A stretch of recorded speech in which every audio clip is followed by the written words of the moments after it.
विविधताओं से भरे इस देश में कुछ समानताएं हम दिखाएंगे। कैसा है भारत, श्रेष्ठ भारत, आज हम आपको बताएंगे। एक भारत श्रेष्ठ भारत में आप सभी दर्शकों का बहुत बहुत स्वागत है। आज के इस कार्यक्रम में हम बात करेंगे गुजरात और छत्तीसगढ़ की समानताओं पर। विस्तार से अगर मैं बताऊं तो हम हस्तशिल्प, आभूषण और वेशभूषा को लेकर डिस्कस करने वाले हैं। और इस विषय की ज़्यादा जानकारी देने के लिए हमारे साथ मौजूद है राकेश अग्रवाल जी। राकेश जी, आपका बहुत बहुत स्वागत है हमारे इस कार्यक्रम में। तो मेरा आज का पहला क्वेश्चन आपसे यही रहेगा कि छत्तीसगढ़ और गुजरात का पारंपरिक आभूषण क्या है? छत्तीसगढ़ और गुजरात दोनों प्रदेशों में आदिवासी जो कल्चर के आधार पे चांदी की जो गहने बनाए जाते हैं वो कल्चर करीब करीब समान है जी। फोक डांस करते हुए ये लोग अपना पूरा वेशभूषा और जितने आभूषण हैं, कान के, नाक के, गले के, पैरी, सारी चीज़ों को लगभग गुजरात और छत्तीसगढ़ में समान दोनों बनाए जाते हैं पुराने समय से अभी तक। जी जी। इसमें खासियत क्या है सर? जैसे छत्तीसगढ़ और गुजरात की बात करूं तो दोनों में सिमिलर क्या है कि वहाँ भी पहना जाता है उस चीज़ को और यहाँ भी? करीब करीब पूरी समानता। मैरिज के अवसर पे, विशेष शुभ अवसरों पे पहना जाता है जितने भी तरह के गहने हैं उनमें। डिज़ाइन भी पुराने एंशिएंट काल से जो बने हुए हैं उन्हीं डिज़ाइनों को फॉलो करते हुए बनाया जाता है चांदी के पूरे गहने उस पर। ओके सर, मुझे ये बताइए कि ये रोगन कला के बारे में बताइए, हस्तशिल्प से रिलेटेड ये क्वेश्चंस हमें इसमें थोड़ा विस्तार से बताइए। जो कच्छ गुजरात में जो रोगन कला है वो नेचुरल जो कलर है उससे बनाया जाता है और उसको बना करके जो पुराने ट्रेडिशनल डिज़ाइन है उन पे उनको बनाया जाता है। और यहाँ भी छत्तीसगढ़ में कोंडागांव, बस्तर, इनके आसपास उसी सेम तरीके में वो वर्क होता है। अच्छा, तो ये गुजरात में होता है? गुजरात और छत्तीसगढ़ में कोंडागांव के आसपास ये काम होता है अपने यहाँ। जी जी, ओके। सर, ये हस्तशिल्प में समानता बताइए कि छत्तीसगढ़ और गुजरात में क्या समानता है हस्तशिल्प को लेके? छत्तीसगढ़ में जो जितना भी हस्तशिल्प बनता है, पहला लकड़ी का जी, जो पूरा सागौन और खमार की लकड़ी पे बनाया जाता है जी। और दूसरा ब्रास का होता है, बेल मेटल का।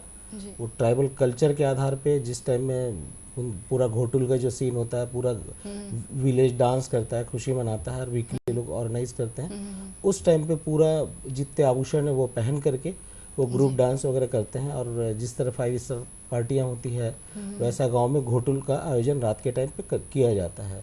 और जो आभूषण है यहाँ पर, वो मैरिज होती है लेडी तो पूरा फ्रंट वाले पूरे पार्ट में चांदी का आभूषण बना करके वो पहनते हैं उसको। हाँ, जैसे माथे और में लगा के। सर पर जेंट्स जो है पूरा वो गौर का सींग लगा करके और उसको साफा की तरह यूज करते हैं।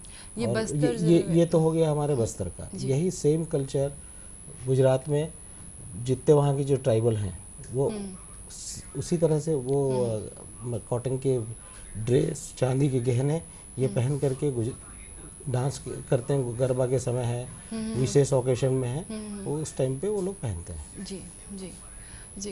तो आपने ये हमें इसके बारे में बताइए ना, रोगन कला के बारे में, ये कैसे बनता है? नेचुरल कलर बना करके उसको दीवार पे डिज़ाइनें बनाई जाती है और ट्राइबल जो कल्चर है उसके आधार पे बनाया जाता है जी। ओके। और उसमें कोई कोर्स नहीं किया जाता, वो स्वयं से पीढ़ी दर पीढ़ी बनाते जाते हैं। जी जी, बहुत ही अच्छी जानकारी दी आपने हमें रोगन कला के बारे में। तो सर, हमें ये बताइए कि हस्तशिल्प मैंने देखा है कि गुजरात और छत्तीसगढ़ में आजीविका का साधन है, वहाँ की महिलाएं इसी पे डिपेंड रहती हैं।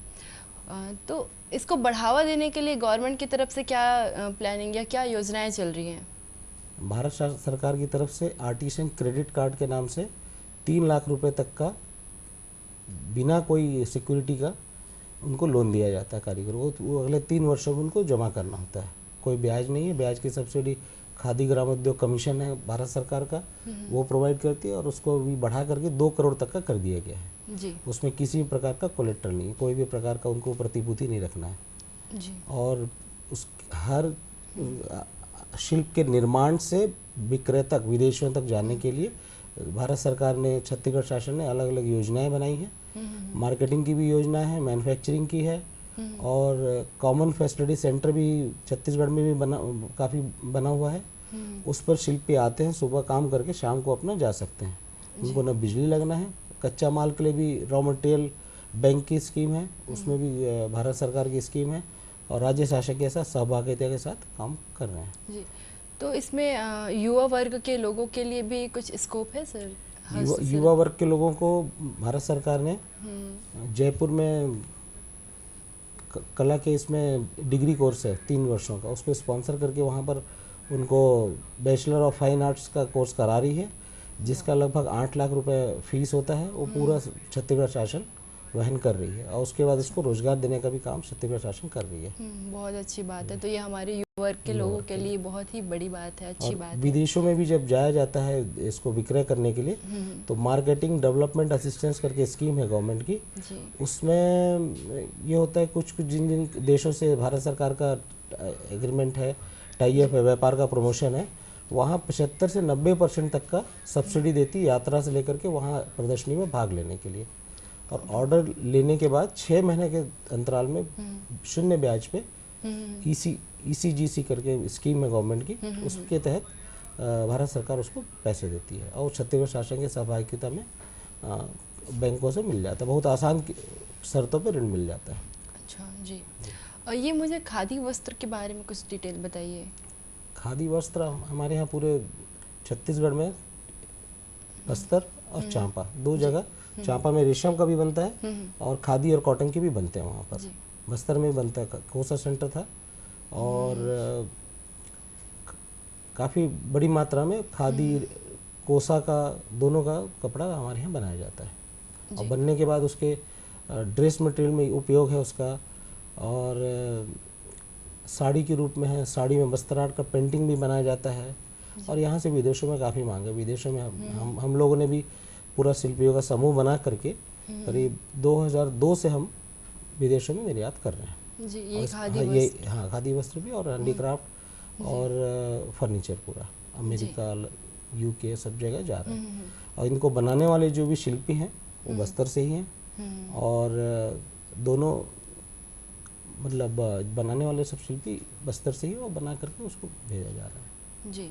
अच्छा, तो सिर्फ एक पर्टिकुलर बस्तर ही के लोग ये करते हैं कि बाकी और भी ज़्यादा जो क्राफ्ट है छत्तीसगढ़ का बस्तर में ही है, अच्छा, वहीं के लोग ही ज़्यादा हस्तशिल्प को। हाँ, अच्छा, ओके जी। तो ये आभूषण में छत्तीसगढ़ और गुजरात में क्या समानता है आभूषणों को अगर लेके? लगभग समान, कल्चर वाइज सब समान है, बनावट समान है, रहन सहन भी। जो आदिवासी होगा जितने भी आभूषण है आदिवासी जो बेल्ट है उन पे ही ज़्यादा उपयोग किया जाता है। और वेशभूषा को लेके? वेशभूषा यहाँ भी अपने यहाँ कॉटन की स्वयं बना करके, कॉटन खादी के बना करके कपड़े पहनते हैं डांस के समय, मैरिज के समय, विशेष शुभ अवसरों पर, वहाँ भी वही है। और कोई मतलब बहुत ज़्यादा विशेष अंतर नहीं है। बस्तर के भी जो महाराजा है उनका भी ननिहाल गुजरात है, गुजरात से बहुत लंबे समय से नाता है यहाँ का। तो ये जो छत्तीसगढ़ का हमारा वेशभूषा है जी, वो किस तरीके से मायने रखता है अपने हमारे पूरे इंडिया में? छत्तीसगढ़ कल्चर का वेशभूषा कल्चर बहुत विशेष है जी। पूरी तरह से ग्रामीण परिवेश पे आधारित है और वो जिस प्रकार से रहते हैं, अलग अलग 7-8 जोन हैं, जिले के अलग अलग पार्ट हैं छत्तीसगढ़ में, कोंडागांव है, कांकेर है, वो अलग अलग रंगों के उनकी फिक्स वेशभूषा है जी। और पूरा वेशभूषा भी जो बनाया जाता है उन पे कोड होता है कि बुजुर्ग है तो उसका बड़ा पट्टा होगा, छोटा बच्चा है 18 साल से कम है तो कोड होता है, उससे आपको मालूम पड़ जाएगा, पट्टे बने रहते हैं। और पूरी चीज़ें जो भी यहाँ वस्त्र निर्माण होता है वो छोटे छोटे गृह उद्योग के रूप में होता है। इसका पूरा विदेशों में भी निर्यात है जी। और गुजरात में भी जितना जो कपड़ा है और वहाँ पर बहुत सारे कपड़े पे भी वर्क होते हैं, कौड़ी का वर्क होता है, वो गुजरात में भी होता है, हमारे यहाँ भी होता है कौड़ी का शिल्प। वैसे ये देन गुजरात की है ना, कौड़ी की जो देन, कौड़ी वाली शिल्प वहाँ की है और वहाँ से काफ़ी लोग माइग्रेट होके बस्तर के महाराजा वाले से। वहाँ की देन क्यों है ये कौड़ी? उपलब्ध कौड़ी जो है समुद्री इलाके में उपलब्ध रहता था जी।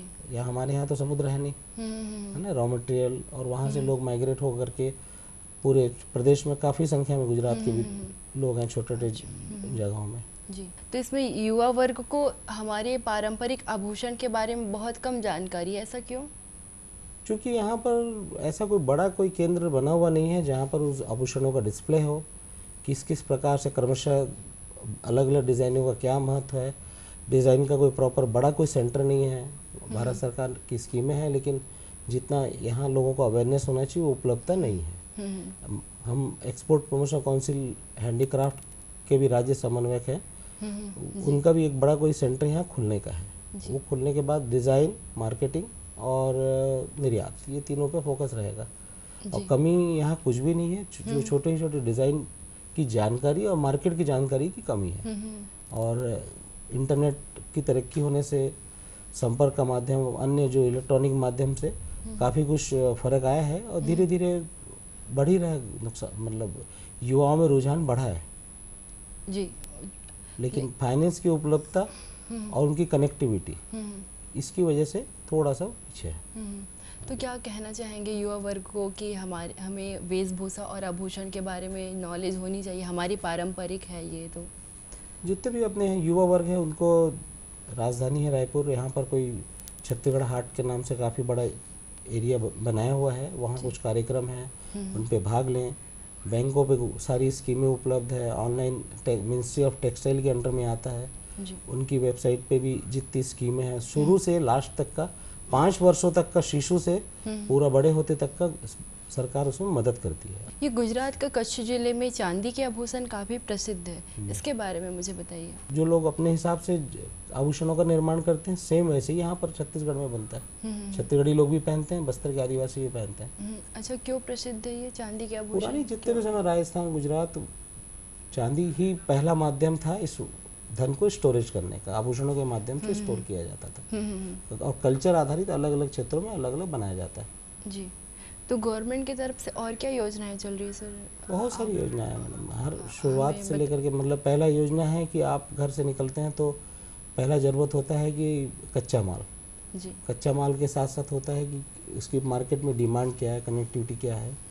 और शिल्पी बहुत हैं, छत्तीसगढ़ में भी बहुत हैं, गुजरात में भी बनाने वालों की संख्या कमी नहीं है। और भारत सरकार एक पंजीकरण करती है शिल्पियों का, उसके बाद बैंकों से फाइनेंस के लिए लिंकेज करती है जी। और छोटे छोटे शॉप बना के भी गवर्नमेंट दे रही है, जिसको वो बैठ करके विक्रय करने का प्रयास भी कर सकते हैं।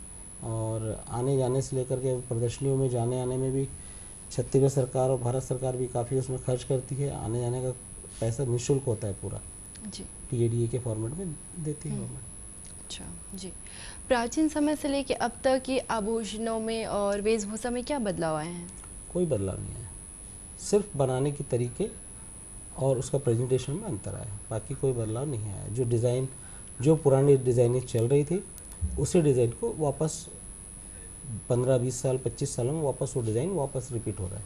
लेकिन पहले जो पहना जाता था वो शायद अब कम अब के युवा वर्ग नहीं पहनते हैं, लेकिन स्टोरेज के रूप में लोग कलाकृति संग्रह के रूप में जो जितने भी आभूषण उसको संग्रहण के पार्ट में बनवाते हैं, लेते हैं। यहाँ भी उपलब्ध हैं, काफ़ी जगह उपलब्ध हैं, पुराने जितने पहली है आभूषण दिखते हैं। जी, तो क्या कहना चाहेंगे कि युवा वर्ग को पहनना चाहिए, हमारे इस पारंपरिक आभूषण वेशभूषा को जिंदा रखने के लिए क्या करना चाहिए? विशेष अवसरों पर तो यहाँ भी युवा वर्ग, जैसे यहाँ पर अपने यहाँ पंडवानी होता है, उन पे लोग पहनते हैं।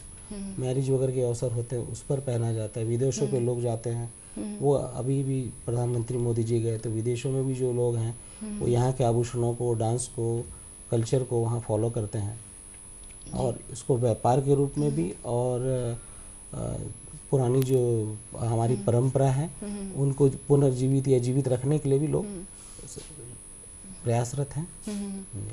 जी, ये गुजरात जिले में महिलाओं के द्वारा पहना गया बाजूबंद के बारे में मुझे कुछ बताइए। पुराने समय से सारी चीज़ें, कमरबंद है, बाजूबंद है, राजस्थान में बोरला है, सारी चीज़ें पहनी जाती है। मैरिज के अवसरों पे जितनी भी ये जो गहने हैं जी, उनका सबको उपयोग में लिया जाता है। जी जी। और आखिरी लक्ष्य कल्चर को संग्रहित करना है जी। उसके साथ साथ धन का भी संग्रहण है कि इमरजेंसी आवश्यकता में इनको उपयोग में लिया जाए। जी। और इन्हीं डिज़ाइनों को कपड़े में, इन्हीं डिज़ाइनों को लकड़ी में, इन्हीं डिज़ाइनों को वॉल पे बनाया जाता है। जो पुराने आभूषणों में डिज़ाइन होती थी, वर्क होता था, उन्हीं डिज़ाइन के आधारित पत्थरों में यहाँ आज भी हो रहा है वर्क। जहाँ भी आप ध्यान देंगे तो कपड़ों पे, जैसे बनारसी साड़ी का प्रिंट है, उसी तरह से गुजरात का जो डिज़ाइन है वो सारे कपड़े में, आपका फर्नीचर में, और जितने भी कल्चर से आधारित उद्योग है उन पे उपयोग आता है।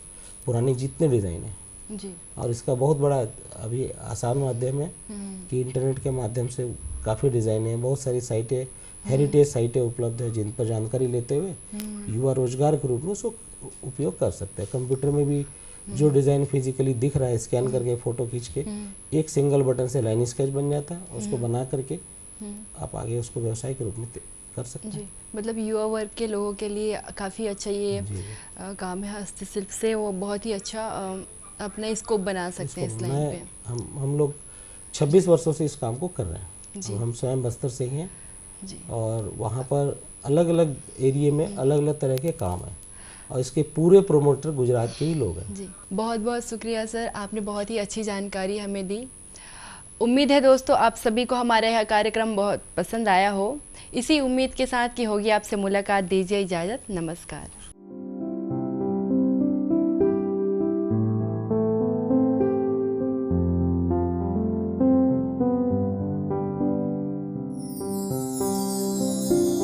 एक भारत श्रेष्ठ भारत मेरा भारत देश है, एकता व शांति का ये स्वरूप है। भारत श्रेष्ठ भारत मेरा भारत देश है, एकता व शांति का ये स्वरूप है। संस्कृति है जिसकी दौलत शान अनेक है। ऐसा देश है मेरा देश है, सबसे श्रेष्ठ है। ऐसा देश है मेरा देश है, सबसे श्रेष्ठ है।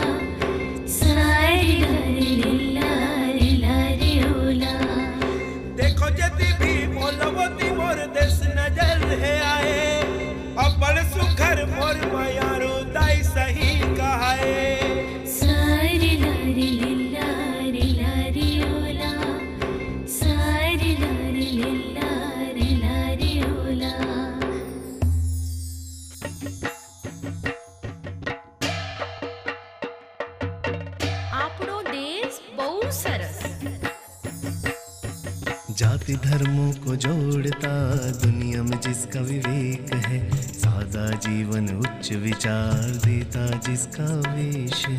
गंगा यमुना सरस्वती जिसमें कीजिए एक है, गंगा यमुना सरस्वती जिसमें कीजिए एक है। हिमालय की चोटी गाए जिसके गीत अनेक हैं। ऐसा देश है मेरा देश है, सबसे श्रेष्ठ है। ऐसा देश है मेरा देश है, सबसे श्रेष्ठ है। दिर ताना दिर ताना दीन ता दीन ताना दिर ताना दिर ताना दीन ताना। साडे देश दी शान बड़ी वक्री है। साडे देश दी शान वक्री, साडे देश दी शान वक्री, साडे देश दी शान वक्री। भारत श्रेष्ठ भारत मेरा भारत देश है, एकता व शांति का ये स्वरूप है। संस्कृति है जिसकी दौलत शान अनेक है। ऐसा देश है मेरा देश है, सबसे श्रेष्ठ है। ऐसा देश है मेरा देश है, सबसे श्रेष्ठ है।